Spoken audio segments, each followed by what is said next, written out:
De Heer zij met u en met uw geest. Uit het heilige evangelie van onze Heer Jezus Christus volgens Marcus. Lof zij u Christus. Op de eerste dag van het ongedecemde brood, de dag waarop men het paaslam slacht, zeiden de leerlingen tot Jezus: waar wilt gij dat wij voorbereidselen gaan treffen, zodat gij het paasmaal kunt houden? Hij zond daarop 2 van zijn leerlingen uit met de opdracht: gaat naar de stad en daar zult ge een man tegenkomen die een kruik draagt. Volgt hem en zegt aan de eigenaar van het huis waar hij binnengaat: de meester laat vragen, waar is de zaal voor mij, waar ik met mijn leerlingen het paasmaal kan houden. Hij zal u dan een grote bovenzaal laten zien, met rustbedden en van al het nodige voorzien. Maakt daar alles voor ons klaar. De leerlingen vertrokken, gingen de stad binnen, vonden alles zoals hij het hun gezegd had en maakten het paasmaal gereed.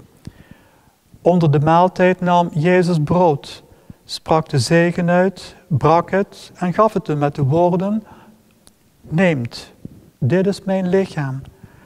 Daarna nam hij de beker en na het spreken van het dankgebed reikte hun die toe en ze dronken allen daaruit. En hij sprak tot hen: dit is mijn bloed van het verbond, dat vergoten wordt voor velen.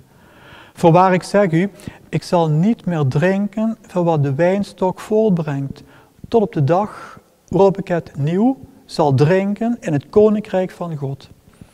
Nadat zij de lofzang gezongen hadden, gingen zij naar de Olijfberg. Woord van de Heer.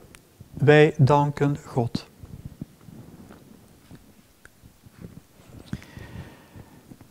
Vandaag viert de kerk het feest van het Heilig Sacrament. Het sacrament bij uitstek waarover de kerk beschikt, die de kerk bedient, uitdeelt, ten bate van ons gelovigen. Een bijzonder sacrament, waarin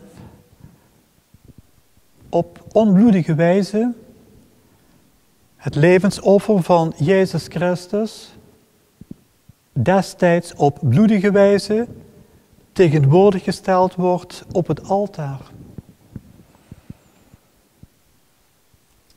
Het is Jezus Christus zelf die zich offert aan God de Vader ten bate van ons mensen. Om voor ons mensen het eeuwig leven te kunnen bewerkstelligen. En wij beamen dit offer hier en nu in deze Eucharistie. Amen. Ja, zo is het. En wij worden gevoed met het lichaam en bloed des Heeren. Wij worden gevoed met Christus Jezus zelf. Wij worden op onze beurt Christusdragers. Christus, God zelf in ons. Een groot mysterie. Maar een net zo grote werkelijkheid. Slechts in geloof kunnen we deze werkelijkheid aanvaarden. De Eucharistie, bron en hoogtepunt van ons dagelijks leven. Wij leven naar de Eucharistie toe. Wij vieren de Eucharistie. Wij leven vanuit de Eucharistie. Op weg naar de volgende Eucharistie.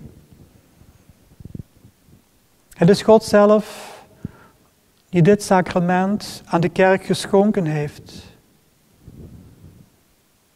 Om ons mensen onderweg naar de eeuwigheid te voeden. Rijkelijk te voeden. boven alle verwachting te voeden. Te voeden met zijn Zoon Jezus Christus, die voor ons mens geworden is. De gekruisigde en verrezen Heer. Wij mogen God danken dat Hij ons dit sacrament geschonken heeft. Dat wij mogen aanzitten aan de tafel van het altaar. Het is Christus Jezus zelf die ons voorgaat, die ons uitnodigt, die ons voedt met zichzelf. Je mag zeggen, op deze wijze staan wij in een heel concrete navolging van Christus. Wij volgen Christus na die in ons is.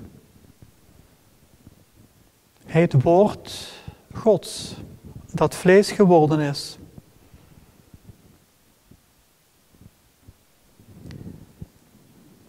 Voor ons is de Eucharistie een middel van Gods wegen om ons te helpen meer en meer van Hem te worden. Om ons te helpen ooit te komen tot de eeuwige aanschouwing Gods. Om opgenomen te kunnen worden in de hemelse gelukzaligheid.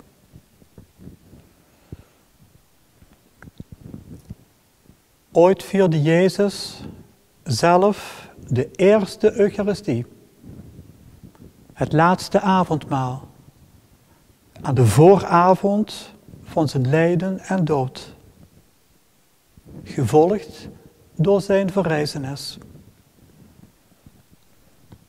Laten wij proberen om met de hulp van Gods genade te allen tijden van harte de Eucharistie te vieren. Laten we ons ontvankelijk maken voor het woord Gods en voor deze grote gave Gods.